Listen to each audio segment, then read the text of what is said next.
자, 여러분 6번 들어가도록 합시다. 어제 그 인천의 과학과 교사들과 뭐 등등등등 해서 미팅이 있었는데 너무 오버한 것 같아요. 지금 정신을 차리고 있습니다. 자, 6번 관형사절을 아는 문장 최근에 출제가 됐어요. 근데 이야기했다시피 난이도를 조절하기 위해서 저희 낮춘 문제예요. 수준을 되게 낮춘 문제. 그래서 관계관형사절, 동격관형사절을 물어보는 데에서 그쳤어요. 자, 그런데 이 첫 번째 조건은 여러분들이 던져주는 문제죠.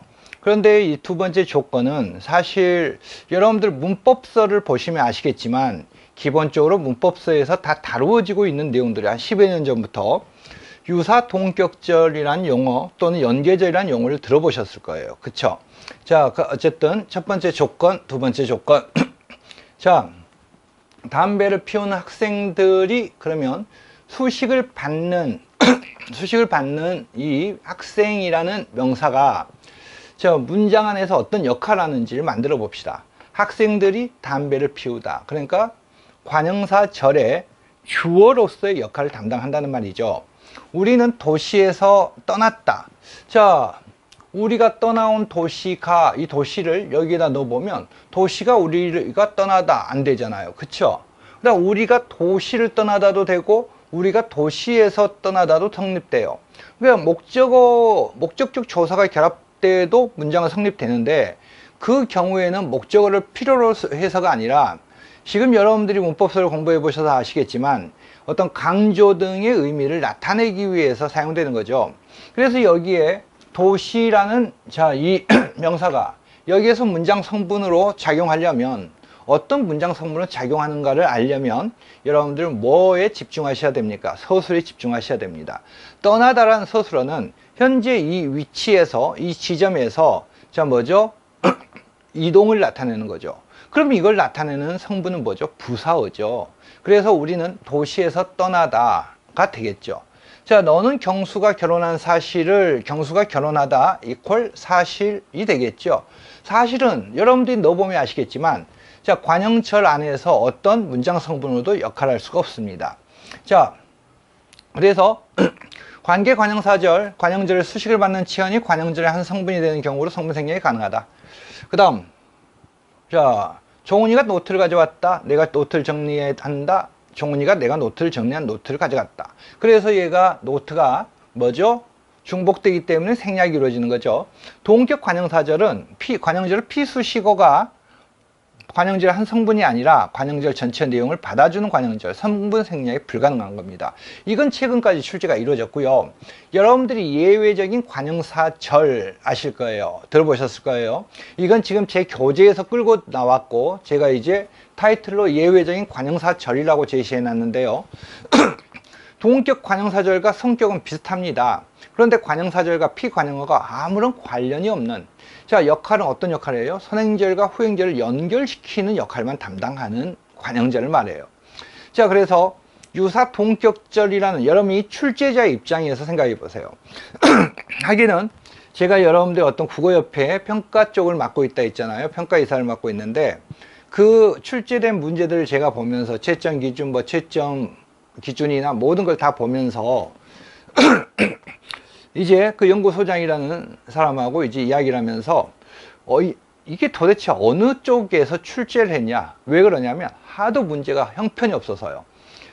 그러니까 보니까 전국에 있는 모든 지방대 쪽에 교수들이 다 출제를 하고 있더라고요. 근데 제가 되게 소주 한잔 마시면서 되게 좀 미움받는 소리를 제가 잘 하죠. 이 정도 문제를 출제할 놈들이라면 절대 출제진을 해서는 안 된다. 근데 저는 지난번에 여러분들이 말씀드렸잖아요. 교원이명 수능에 가장 많이 출제를 들어가셨던, 그러니까 국립국어원장을 하셨던 선생님께서 하시는 말씀, 출제를 들어가 보면 문제를 정말 못 내는 사람들이 있다. 근데 그 옆에 자리에 계셨던 선생님도 마찬가지 동의를 하시면서 그 옆에 있던 선생님은 여러분들 중세문법 예전 중세자료 이거 출제된 적이 있죠. 원인석고 석포상절 대화장면 그걸 이제 출제한 선생님이에요. 근데 당신도 들어가 보면 너무너무 심각하다. 문제를 진짜 이렇게까지 못 내냐는 사람들이 있더라. 그러니까 교수라 해서 모두 출제를 할 수 있는 능력을 갖고 있는 게 아니고요. 정말 뛰어난 사람이 있는가 반면에 정말 이건 있을 수도 없다는 수준들이 있어요. 검토진이 이제 계속 잡아내고 뭐 그러면서 수정 과정 거치면서 이제 문제화가 이루어지지만 자, 그래서 여러분들이 생각하고 있는 그 수준이 아닙니다. 뛰어난 선생님들은 정말 존경스러울 정도 뛰어나고, 아니 근데 문제는 이런 선생님보다 제가 이제까지 경험해 보니까 이쪽이 너무 많더라고요. 자, 교수가 실력으로만 되는 것도 아니고, 실력으로만 되는 선생들은 사실은 거의 자 서울대 쪽이나 뭐 이런 쪽에 계시죠. 그래서 어쨌든 여러분이 상식을 가진 앞에 이게 중요해요. 출제자라고 생각을 해봅시다. 상식이 없는 출제자도 많기 때문에. 자, 그러면 여러분들이 유사동격절이란 이 용어를 물어보려고 문제를 내겠습니까? 출제할 때? 아니죠. 아무 생각해도. 연계절이란 이 용어를 여러분에게 출제에 초점을 맞출 겁니까? 이 용어를 물어보기 위해서? 아니죠. 이건 상식을 가진다면 절대 유사동격절이란 이 용어나 연계절이란 용어는 출제할 수가 없습니다. 왜? 유사동격절이라는 용어가 처음 사용됐는데 말도 안 된다. 그게 무슨 유사동격절이냐. 그래서 나는 이런 성격 때문에 연계절이라고 바라본다. 그러니까 유사동격절 용어 자체에 대한 반론이 제기가 된 거죠. 연계절이 뒤에 나온 건. 그런데 유사동격절이라는 용어나 연계절이라는 용어에 초점을 맞춰서 출제를 할까요? 있을 수 없는 일이죠. 그렇다면 여러분 출제자라면 뭘 물어보겠습니까? 자, 관계 관형사절이나 동격 관형사절이나 얘들과 어떤 점에서 차이가 나고 어떤 역할을 하는가를 물어보는 게 타당하겠죠. 이해가 되시죠, 여러분? 피아노 치는 소리가 무척 크게 들린다. 소리하고 피아노 치다가 동격절과 비슷해 보이는데 동격이 될 수가 없죠. 치다는 행위입니다. 소리는 듣는 거예요. 쟤들이 어떻게 연결이 될 수 있겠습니까? 그쵸? 겨울날 준비도 마찬가지죠. 겨울날은 준비의 이유나 목적이 될지언정 동격의 내용은 아니다는 겁니다. 자네가 안 가다와 대신, 의존명사 대신과 결합하여 있지만 동격절과 기능 자체가 당연히 다를 수밖에 없고, 이 후라는 의존명사도 마찬가지가 되겠죠. 자, 이해되시죠? 그래서 피수식 명사의 내용이라고 볼 수 없다, 관형사절은. 자, 그래서 동격절로 볼 수 없다. 그리고 얘는 어떤 역할을 하는 거죠? 선행절과 후행절을 단순하게 연결시켜주는 역할만 담당하더라. 이것만 보여주면 되는 거예요. 자, 다시 한번 말씀드리면 이 첫 번째 관점은 출제가 몇 번 됐어요. 최근에 출제가 됐고. 근데 이거는 우리가 문법서에 한 10여 년 전부터 나오기 시작하는데 아직까지 이쪽은 출제가 되지 않고 있죠.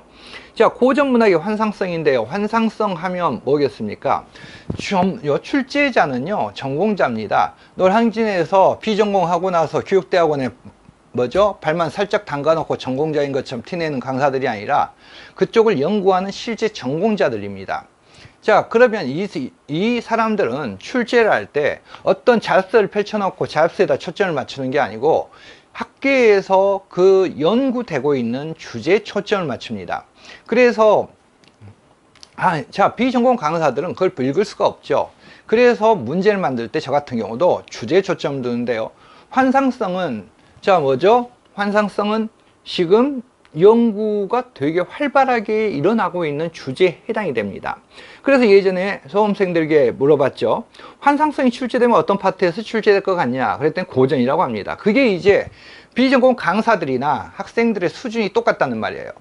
자, 어디에서 왜 고전이라고 하죠? 당연히 도술 나오고 변신 나오고 그 다음에 도술, 변신, 전기성, 그러니까 무조건 고전이 떠올 수밖에 없겠죠. 그러나 저 같으면 환상성을 제대로 출제 한번 해보겠다 한다면 저는 현대 소설을 가지고 들어갑니다. 그만큼 현대 소설에서 환상성 연구가 활발하게 이루어지고 있다는 말이 되겠죠. 이해가 되십니까? 자, 그래서 여러분들 이걸 가지고 들어가는데, 자, 여기에서 제가 답안 쓰는 것에 대해서 또 이야기를 하려고 합니다. 이날 밤에 박씨 목욕하고 뜰에 내려서 하늘을 바라며 축사하고 방에 들어자더니 이튿날 평명에 일어나며 개화를 넣어 내 간밤에 허물을 벗었으니 대가 함께 여쭈고. 자, 출애한 자, 외모, 추한 외모를 가졌던 이 박씨의 허물을 벗고 변신 모티브가 나타나죠. 자, 참고로 변신 모티브도 건들긴 했지만 교원임용에서 여러분들 다시 준비를 하셔야 됩니다. 작품마다 변신 모티브의 역할이 모두 다릅니다. 아시죠? 자, 옷 같은 얼굴이며 달 같은 태도, 사람을 놀라며 향기 방 안에 가득한지라 개와 도로의 정신을 진정하고 보니 아름답고 고운 태도는 옛날 서시 향굽이라도 미치지 못할 자 중간 줄거리 박씨가 허물을 벗고 미인으로 변신합니다. 자, 그래서 시백은 지난 날 후회하며 눈물로 사죄하죠. 자, 이것만 보더라도 우리는 충분히 추론을 할 수가 있습니다. 자, 미인으로 변신하니까 후회하면 사죄했어요. 그러면 못생겼을 때는 이제 개지랄을 했다는 것이 되겠죠. 박씨는 시백을 용서하고 이후 부부간의 정은 날로 깊어간다. 참 그놈의 외모 미인. 저는 이게 가장 싫어요. 제가 뭐 어떤 예쁜 여자가 잘못을 했어요. 그런데 뭐죠? 예쁘니까 이런 분위기 있잖아요. 그쵸? 이건 있을 수가 없는 거죠. 다 동등하게 대우해야 돼요. 동등하게. 저는 항상 동등해요, 여러분. 그것만큼은 제가 스스로 그런 게 아니고요. 제가 가르쳤던 친구가 있는데 외대에서 박사를 한 친구예요. 너무나 아직 안 썼구나. 근데 그 친구가 저한테 그러더라고요. 여자입니다. 자기는 태어나서 저같이 남녀에게 아주 그냥 동등하게 평등하게 대우한 사람을 본 적이 없대요. 한 번도. 쌤은요 항상 똑같이 대해요. 제가 동등하다고 평가하는 게 아니고요. 그 친구들이 그렇게 평가한 거예요. 저는 어떤 일을 시켜도 똑같이 시키고요. 짜증을 내도 똑같이 내고요. 뭐든지 다 동일하게. 근데 왜 칭찬을 안 들리더라고 그게. 아, 왜? 예쁘나 안 예쁘나 남자나 여자나 다 똑같게 대하면 되는 거죠. 그쵸? 아이 제 얘기를. 그래 너무 동일하게 동등하게 대하다 보니까 뭐 내 삶이 팍팍한 것 같아요. 좀 차별화할 걸. 자, 후회해봤자 뭐 하겠습니까? 그래서 이 중간 줄거리도 절대 여러분들 무시를 못한다는 말이에요. 예쁘니까 자 뭐예요? 부부간의 정이 깊어진 거죠. 못생길 때는 이거라는 거지. 자, 그러면 여러분들 그 다음 이제 우리 박씨 부인이 말도 안 되는 비현실적인 도수를 부리는 부분이에요. 이것도 환상성이죠. 그래서 이 가에서는 환상성이 두 개가 나타날 수밖에 없어요. 뭐예요? 변신, 예쁜, 아주 그냥 쳐다만 보더라도 우악하던 얼굴이 그냥 사랑이 가득 담긴 1200% 담긴 이런 당길 수밖에 없는 여인으로 변신한 거. 이것도 비현실성이 되겠고 변신 모티브도. 그 다음에 뭐죠? 이 부분 있을 수 없는. 근데 저는 이런 소설들 읽으면 참 가슴이 아파요. 현실에서는 정말 참담한 현실을 겪고 그 다음에 소설, 문학의 뭐 문학적 실현 뭐 이런 용어를 쓰는데요. 문학을 통해서만 자 뭐죠? 현실 고통을 이겨내는 아픔이죠. 자, 이런 현실적인 도술, 이것도 환상성이 나타난단 말이에요. 한 곳 당도한 인당수라 심청이가 자 뭐죠? 퐁당 빠지는 거죠. 무엇을 아버지의 계안을 위해서 인당수에. 근데 이 부분들 놓치면 안 되죠. 옥황상제 하교하사 인당수 용왕과 사회 용왕 지부장을 낱낱이 하교하되 자 뭐죠? 명일에 출천효녀 하늘에서 낸 우리 효녀, 그러니까 효녀 심청이의 보상이 뭡니까? 인당수가 하고 연결되는 거예요. 그러니까 효를 실행함으로써 인당수와 관련되는 연결되는 거죠. 그러니까 환상적 공간이 나오게 되어 있습니다. 이해가 되시나요? 가와 나에 나타난 소설의 환상성의 성격을 각각 설명하고 환상성이 작품 전개에서 미친 역할을 포함해 설명할 것. 자, 제가 다는 답입니다. 여러분 답을 달았습니다. 자, 그러면 여러분들에게 잠깐 멈춰서 제가 이걸 답을 달았는데요. 여러분들이 보실 때 이 답이 만족스럽습니까? 만족스럽지 않습니까? 지혜가 기출문제를 다루면서 여러분들에게 그 스키마가 여러분들을 방해하는 실제 제대로 된 정답을 요구되는 답안을 쓰는 데 있어서 방해 요소로 작용한다는 것을 몇 번 설명을 했습니다. 여러분 기억하시죠? 자, 이것도 마찬가지예요. 여러분 모든 기본적으로 제일 중요한 건 스키마고요. 그 다음 두 번째가 그 지문입니다. 조건에 맞게 지문을 분석하는 능력. 그런데 자, 여러분들과 만족스러운 답안인가요? 저라면 아닙니다. 가족들과 피복들의 반대로부터 벗어나면은 이건 스키마가 작용한 답안이지 이 지문에서 읽어낼 수 있는 답안은 아닙니다. 지문에서 읽어낼 수 있는 답안은 추모로 인해, 추한 외모로 인해 가정 내 갈등이 해소되는다는 점에서 자, 여성의 한계를 벗어나려는 의식이 나타난다. 이런 점, 이 부분은 읽어낼 수가 있겠죠. 이 추한 외모에 대한 변신. 그래서 가정 내 이제 화목하고 평안하고 행복이 이루어지는 거죠. 예뻐져서. 자, 그 다음 박씨 부인의 비현실적인 도술로 적을 물리치는 것. 이건 병자호란에 대한 민중의 보상 심리가 작용한 것이다. 그렇다면 여러분들 여기서 제일 문제가 되는 건 스키마를 통해서 만들어내는 이 지문의 내용을 스키마를 통해서 끌고 나오는 거예요. 지문의 내용이 없는데, 그래서 이런 것들은 이제 덤이 되는 겁니다. 군더더기 잘못하면 군더더기가 될 수가 있는 거죠. 여러분들 이해가 되시나요? 그래서 이제 자, 답지를 바꿨습니다. 답지를 이런 식으로 바꿨어요. 아시겠죠? 여러분들은 무심코, 자, 기출문제에서 스키마가 정말 많은 장애 요소로 작용되는 답을 쓸 때 그것에 대해서 많은 예를 보여드렸기 때문에 더 구체적으로 이야기할 건 없지만, 자, 답을 쓸 때 여러분들은 연습을 제대로 어떤 관점을 가지고 바라보지 못하기 때문에, 연습이 안 되어 있기 때문에 정말 무조건 써요. 무조건 제대로 된 요구되는 걸 쓰지 못한 사람들이 많죠. 그렇죠? 그러니까 많이 떨어지겠죠. 자, 어쨌든 여러분들 다시 보시면, 자, 그 다음 이제 심청의 효에 대한 보상으로 나타난 공간이와 이 용궁입니다. 자, 그래서 가난과 안맹이란 비극적 상황을 없애고 조선 후기 민중의 어떤 불안하고 힘든, 오라 이게 반복되어 있는 민중이, 자, 힘든, 자, 민중들의 상상력에 의한 환상적 해결 방식을 보여준다. 뭐 이렇게 이제 정리가 됐는데요. 여러분 실제 답지는 이것보다 더 깔끔하게 정리되어 있죠. 아셨죠? 자, 그 다음 김시슬의 만복사 접하기. 제가 만든 문제 중에 하나예요. 여러분 만든 문제 중에서 일부만 끌고 왔어요. 그러니까 저는 문제 은행으로 문제 수업을 해요. 계속 문제를 만들어 놔요.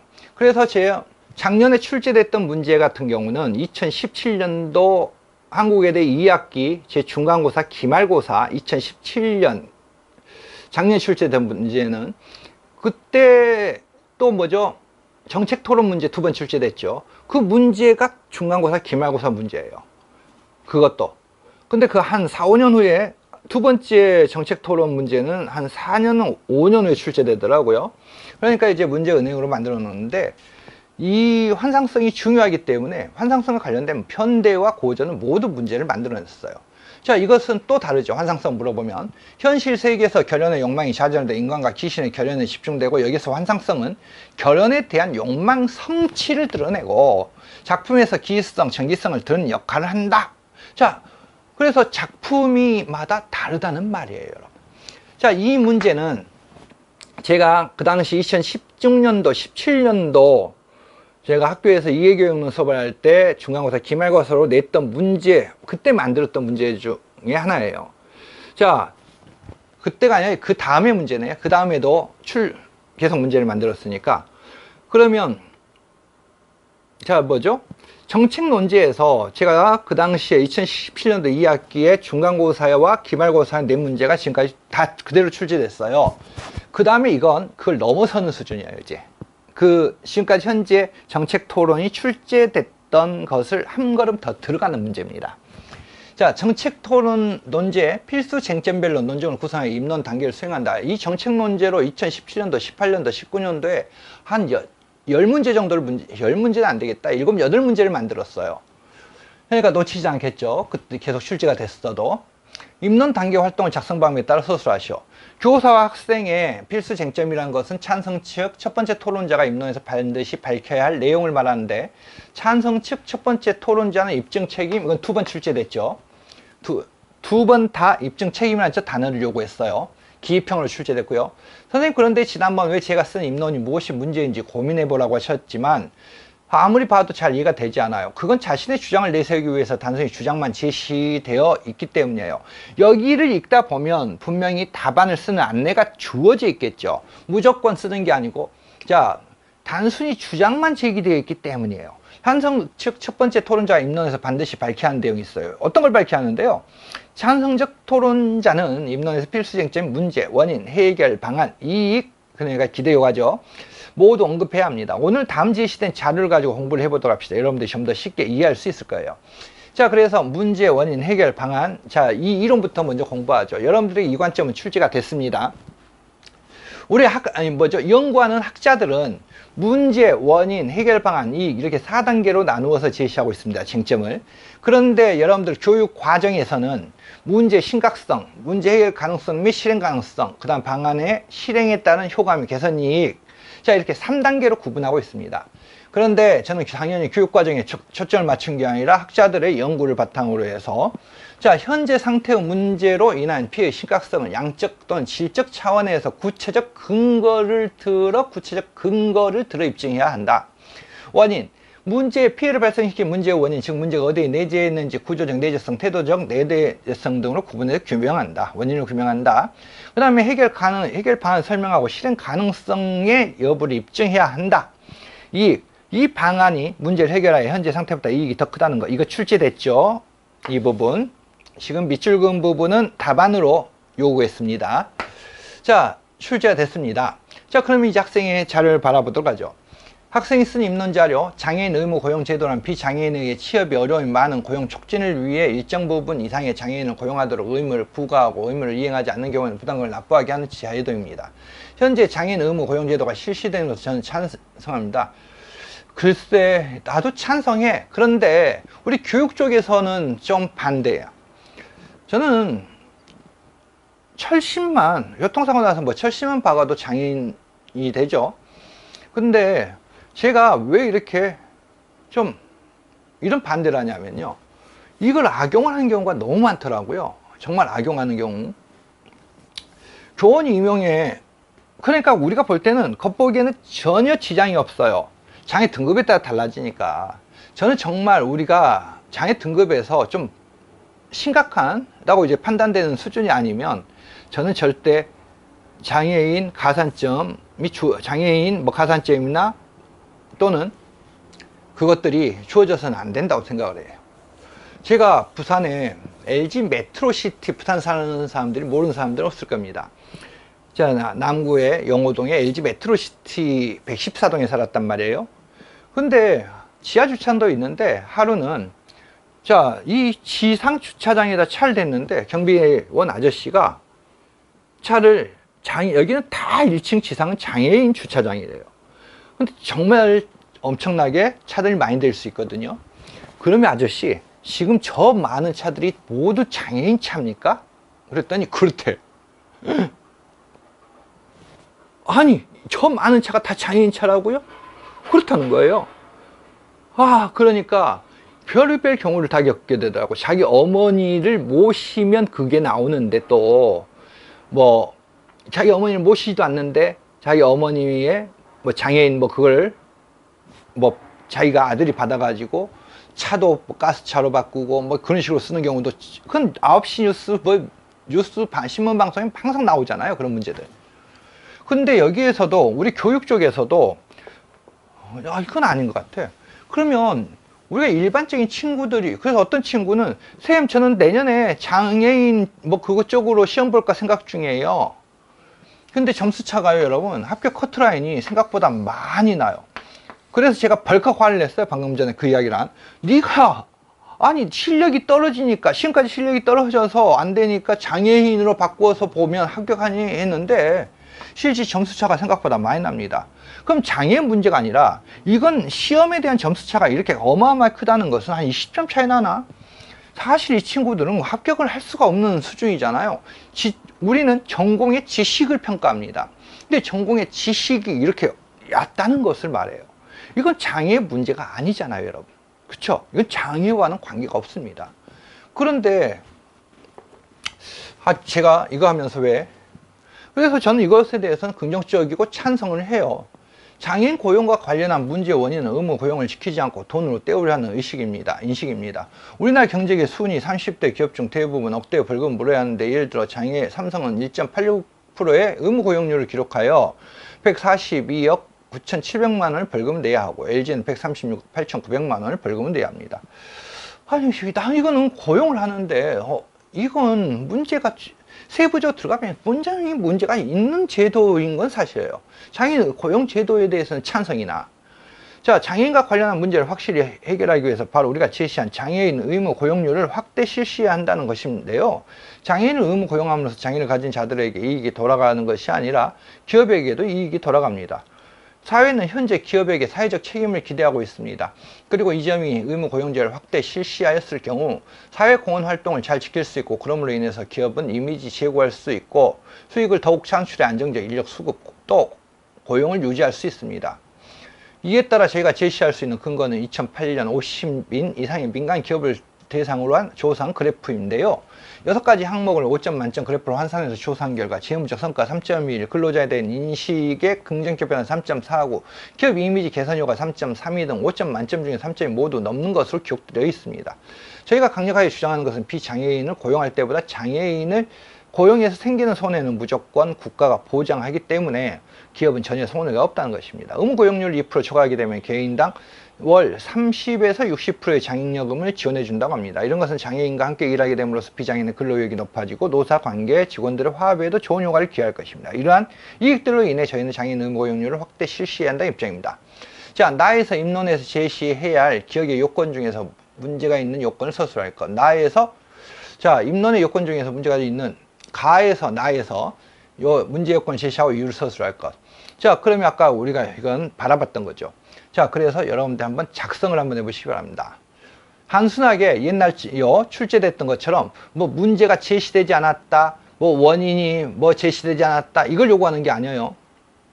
문제, 그러니까 가에서 나에서 문제가 되는 것. 그럼 이걸 어디에서 읽어낼 수 있죠, 여러분? 자, 이 교사의 대화에서 읽어내라는 거예요, 여러분. 교사의 대화에서 읽어내세요. 어떤 겁니까, 여러분? 문제 쟁점을 밝혀야 하는 부분에서 문제를 제시하지 않고 장애인 의무 고용률의 개념을 정의하고 있다는 점. 또 해결 방안으로 장애인 의무 고용률을 확대해야 한다고 주장하지만 얼마만큼 확대해야 될 것인지에 대한 수치가 나와 있지 않은 점. 자, 여러분들 시험지를 보세요. 시험지를 보시면 좀 더 구체적으로, 그죠? 구체적인 조건이 더 구체화되어 있어요. 지금 PPT보다. 제가 PPT를 보고 문제를 수정을 했기 때문에요. 자, 합성 명사를 지도하기 위한 것이다. 작성 방법 볼까요, 먼저? 본삐 의문 변동 과정을 단계적으로 제시하여 경험화가 일어난 근거를 제시할 것. 니은의 이해를 자료로 하여 합성 명사, 생요소와 후행요소의 의미론적 조건을 각각 제시할 것. 첫 번째 조건은 거의 틀리지 않을 겁니다. 두 번째 조건도 마찬가지가 되겠는데요. 자, 볼까요? 국어의 합성어는 합성명사, 합성형용사, 합성동사, 합성부사는 아닌다. 합성어의 대부분 합성명사가 차지하는데 명사와 명사가 결합한 합성명사에 사이시옷이 개입되는 경우가 있다. 사이시옷은 촛불, 바닷가, 나뭇가지처럼 시옷이 표기상 나타나는 경우도 있고 봄비, 서울방울, 산대기처럼 표기상 나타나지 않는 경우도 있다. 자, 이건 솔직하게 이거 읽어보지 않더라도 다 쓸 수 있는 수준입니다. 그쵸? 공부를 하는 사람 입장에서는. 자, 봄비, 자, 유성 자음이 뒤에 있는 뭐죠? 이 파열음을 경음으로 만들 수는 없습니다. 절대. 그래서 표면에는 등장하지 않으나, 이런 경우는 뭐죠? 표면에는 등장하지 않으나 무엇이 개입됐다고 바라보는 거죠? 시옷이 개입돼 있다고 바라보는 거잖아요. 그쵸? 자, 그래서 시옷이 어떤 단계? 평파음으로 바뀌어진 다음 뒤에 있는 얘를 경음으로 실현시켜주는 역할을 하는 거죠. 무슨 말인지 이해되시죠? 자, 그 다음 사이시옷은 역사적으로 관역격 조사 관련이 있다. 중세구에서 관역격 조사는 시옷과 애의가 있는데 선행명사가 무정문일 경우에는 시옷, 유정문일 경우에는 애의가 쓰인다. 현대구에서 관역격 조사 의만 쓰고 있다. 시옷은 관역격 조사의 기능을 상실하고 합성명사의 흔적을 남기고 있다. 중세국어의 시옷과 현대국어에서 시옷은 선행명사가 무정문일 때 쓰인다는 공통점이다. 자, 그래서 사이시옷은 무정문인 합성명사에 언제나 나타나는 것은 아니다. 사이시옷에 나타나는 의문어적 조건은 모음, 니은, 니을, 미음, 이응 등 유성음일 때, 그리고 겨울밤, 산대지, 솔방울, 술잔처럼 의미론적으로 일정한 조건을 만족시키는 경우에 나타난다. 그러나 선행요소와 후행요소가 대등한 관계이거나 선행요소가 후행요소의 형상, 재료, 수단, 방법, 기원일 때 나타나지 않는다. 요즘 출제되는 시험 유형처럼요, 아예 여기에다가 자료에다가 답을 읽어낼 수 있게 이렇게 다 제시해 놨어요, 여러분. 답을 읽어낼 수 있게. 그러니까 이것만 제대로 분석하면 잊었던 것도 다시 떠오를 수 있도록. 자, 봄비는 방금 전에 이야기한 것처럼 봄비가 되려면 시옷이 개입해야 되는 거죠. 그러니까 시옷이 개폐해서 평파르마 이루어지고, 이 평파르마가 이루어진 다음에 얘가 뭐가 이루어지는 거죠? 경음화를 시키고 얘는 탈락을 합니다. 그쵸? 자, 그 다음 겨울밤 선행요소가 후행요소에 무엇을 나타내는 거예요? 선행요소가 후행요소에 시간을 나타내죠. 밤의 시간, 계절. 자, 산돼지는 뭐가 됩니까? 돼지가 어디에 사느냐? 장소를. 자, 산. 그 다음 솔방울은 뭐죠? 솔. 그러니까 소나무. 선행요소가 무정밀일 경우 후행요소가 기원. 그 다음 술자는 용도의 의미관계가, 자, 술자는 용도의 용도. 앞에 있는 게 잔은 잔인데 술을 마시는 잔. 이 용도의 의미관계가 형성이 된다. 자, 이건 이끌어내실 수 있을 겁니다. 자, 이 문제는 출제가 됐어요. 출제가 됐는데, 자, 일부러 제가 말씀드렸죠. 제가 만든 문제들 중에서 그냥 똑같이 뭐 비슷하게 연관돼서 출제되는 것들 여러분들에게 제시를 할 거라고요. 근데 왜 그 이유가 뭐냐? 제가 왜 출제했는지 그 의도를 여러분들에게 이야기를 하고자 하는 거예요. 우리는 단순하게 답을 아는 것을 목적으로 하지 않죠. 저는 어떤 있어도 제 수업에서 답을 목적으로 하지 않습니다. 그러면 이 문제는 제가 언제 만들었던 문제냐? 7년, 8년 전에 만들었던 문제입니다. 그럼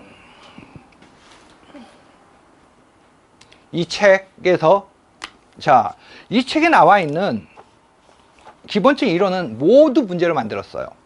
그 이유는 뭐 때문이냐? 상호택성, 우리가 문학교육에서 문학교육을 공부하는 사람들이 상호택성을 모른다는 건 있을 수가 없습니다. 자, 제가 아주 옛날에 수업했을 때 상호택성에 대해서 수업을 했거든요. 그랬더니 또 그 비전공 강사들 그걸 따라가지고 뭐에서 책 베껴서 달달달 하고 있더라고요. 문학교육에서 제일 중요한 게 상호택성이죠. 상호택성은 이렇게 보시면 됩니다.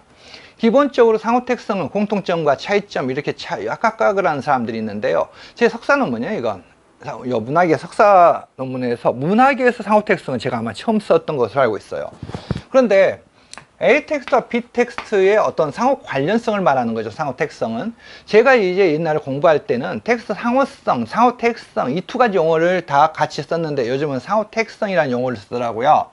그럼 얘는 기본적으로 상호택성 유사성입니다. 자, 차이점이 아니고요. 근데 똑같은 어떤 소재가 유사하거나, 그러니까 유사성 또는 관련성이 되겠죠. 소재가 되거나 주제가 되거나 뭐가 되거나 문체가 되거나 이런 어떤 텍스트와 어떤 텍스트는 거의 관련성을 가지는데, 이 관련성을 가지는 게 예를 들면 성의 꽃이라고 봅시다.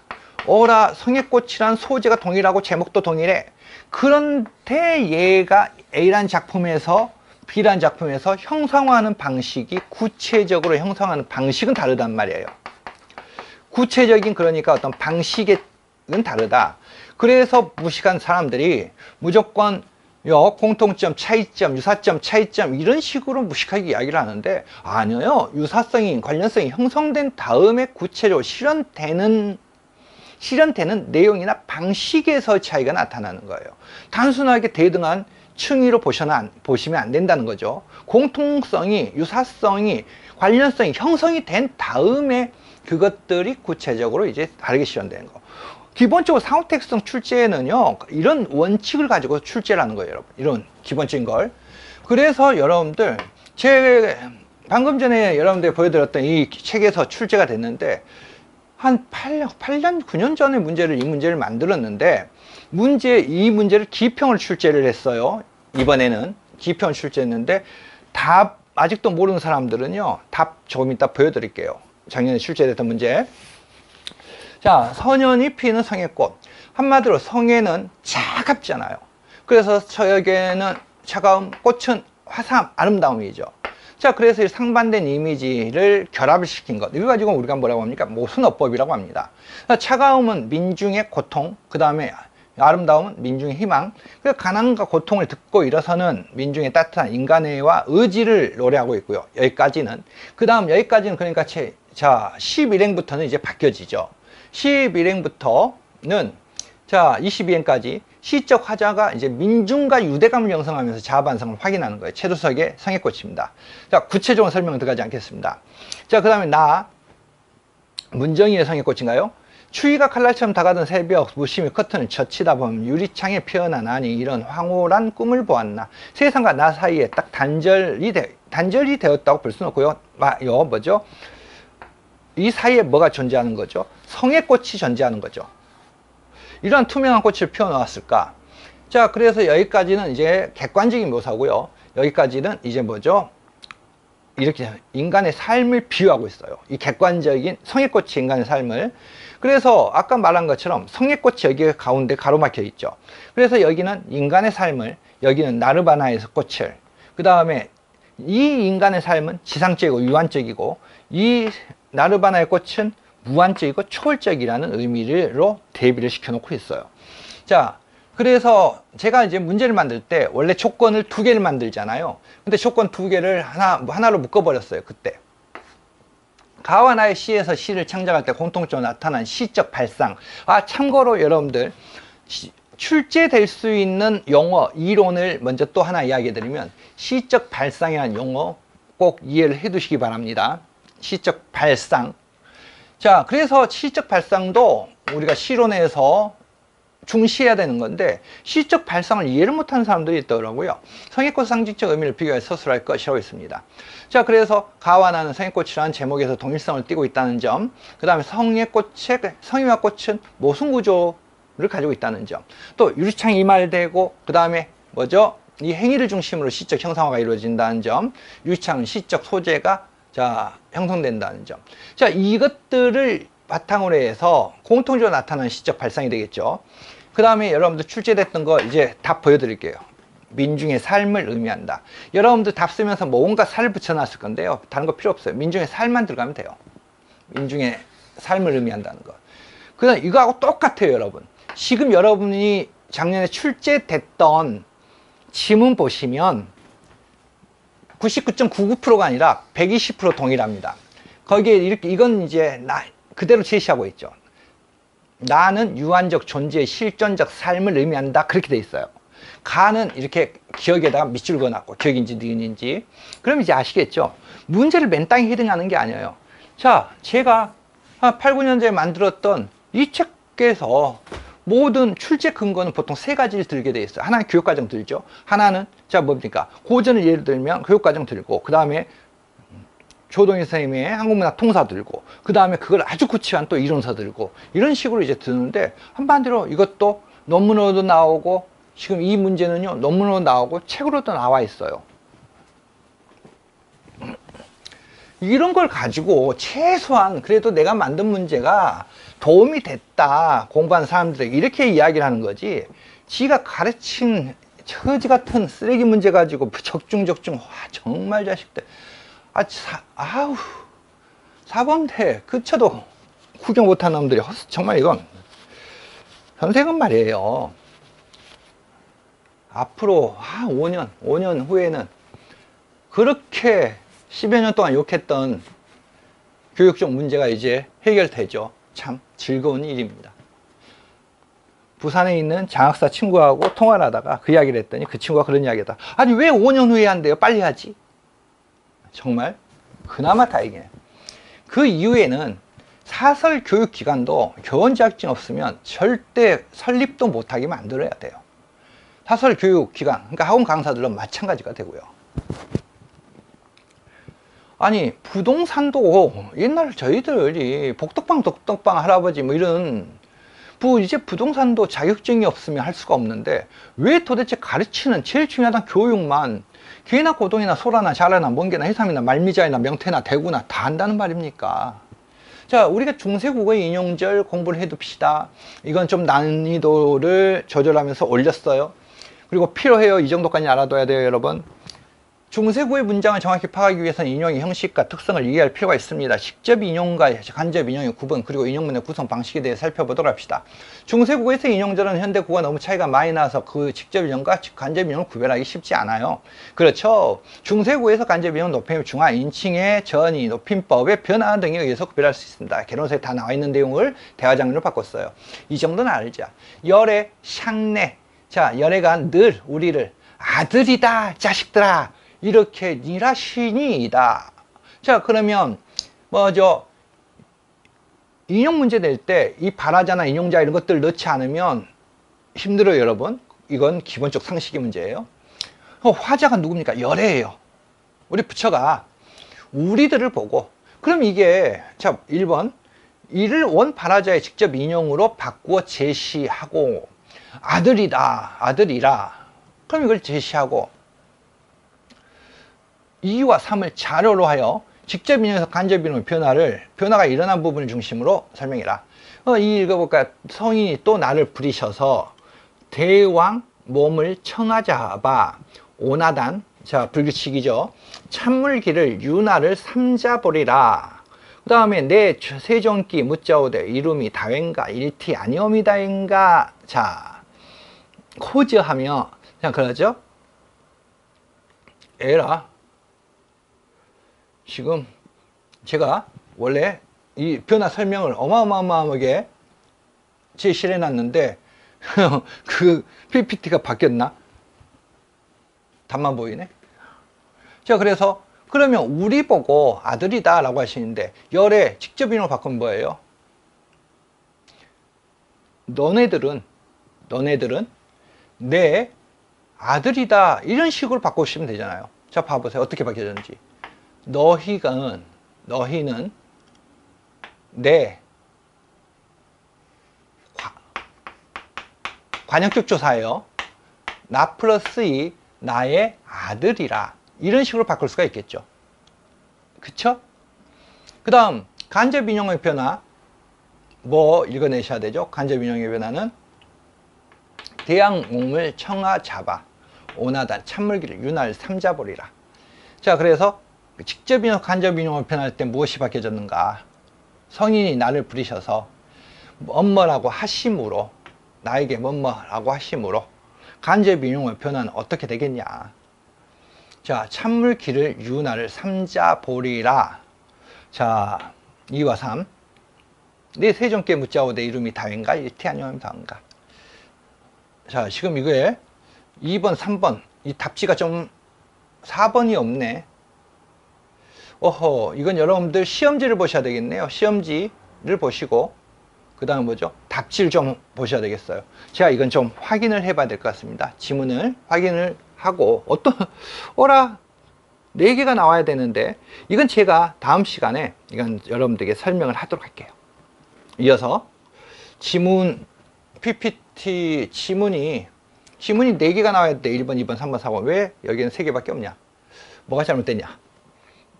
제가 시험지를 앞에 두고 있지 않거든요. 그래서 저건 보충을 할게요. 다음은 자료를 활용하여 처용과 개통의 소각가사에 대해 지도하고자 한다. 소각가사의 성격에 대하여 작성방법을 서술하시오. 자, 난이도가 높진 않습니다. 신라, 성대, 소성대, 천하대평, 나후덕, 초용화바, 이시 인생의 상부로 하시란데 삼재팔란이 일시 소멸하셨구나. 자, 어와 아비지시여 초용아비지시여 만두사파게 오샤 기울어 신어리에 아우 수명장원 하샤 덮거 신리마에. 자, 그 다음 자, 다 읽어보셔야겠고 천금을 줄이어 초용아바 칠보를 줄이어 초용아바 천금 칠보도 말고 열병신을 날 잡아 주쇼셔. 자, 기원이네. 그쵸? 자, 그래서 악학괴범 악장가사의 내용이고요. 아으 열병 대신의 발언이셨다. 자, 그 다음 이세계 나는 이세계 군하행입니다. 그래서 악기 벽지에 자고로 위가 있어 11신 항상 위령을 떨치게 되었네. 나라에서 크게 나래청을 설치하고 해마다 공중에서 나래를 거행하네. 황문 진자 소리가 서로 연달아서 맹렬한 천둥처럼 불상을 쓸어 없앴네. 사평부에서 순경을 두루 비치했으니 오정 역사도 같은 수많은 열사들이 충이심에 격양되어 영마기를 대신하여 기괴한 걸 다 베풀고 영인무리들 물러나. 자, 가를 나의 창작 소재로 삼은 근거를 일반적인 소학 정제와의 기능의 차이를 전제로 하여 서술할 것. A의 대화에 나타난 처용의 기능을 제시하고 처용과의 반영 의식을 서술할 것이라고 했습니다. 자, 사실 분명히 힌트가 주어져 있어요. 제가 강조해서 읽은 부분. 자, 뭐죠? 처형놀이는 소학정제와 달리 구수로 기능을 하고 있으며 이 문제는요, 제 문제를 많이 대하는 분들은 알겠지만 기입형으로도 만들어진 문제예요. 기입형으로도. 아까 제가 서술형 문제 출제됐던 서술형 문제가 작년에는 기입형으로 나왔잖아요. 민중의 삶을 의미한다는 것. 자, 근데 이 문제는 저는 또 이제 기평으로도 만들어 놨어요. 그래서 구스로의 기능. 자, 출제 근거는 어디냐면, 당연히 고전은 제가 되게, 고전 시간은 문제를 만드는 기본적인 관점을 어디서 참고를 많이 하냐면, 한국문학 통사에서 많이 참고하고요. 문제를 더 구체화하는 다른 자료를 통해서 문제화를 합니다. 자, 재앙을 물리친 놀이를 읊은 나의 소재로 사용되었다. A의 대화는 뭐죠? 초용 열병신을 무찌르는 기능을 하고 있다는 걸 읽을 수가 있겠죠. 그 발언에서. 그쵸? 그래서 초용가에는 초용은 신으로 섬기며 재앙을 물리치는 권능을 회복하도록 기원하자는 생각이 강하게 나타나 있다는 점. 아셨죠? 자, 시간 좀 빨리 제가 나가죠. 시간에 쫓겨서요. 이 두 번째 시간에 1-1회 문제가 끝나야 되는데 잘못하면 넘어가겠더라고. 그래서 좀 여러분들이 기본적으로 알 수 있는 것들은 빨리 진행했습니다. 자, 다음 시간에 우리가 이 1-2의 문제를 들어가고요. 아까 제가 문제가 좀 시험지, 여러분이 나눠준 시험지를 제가 직접 봐야 되겠어요. 보고 오류를 잡아 놓을게요. 아셨죠? 고생하셨습니다.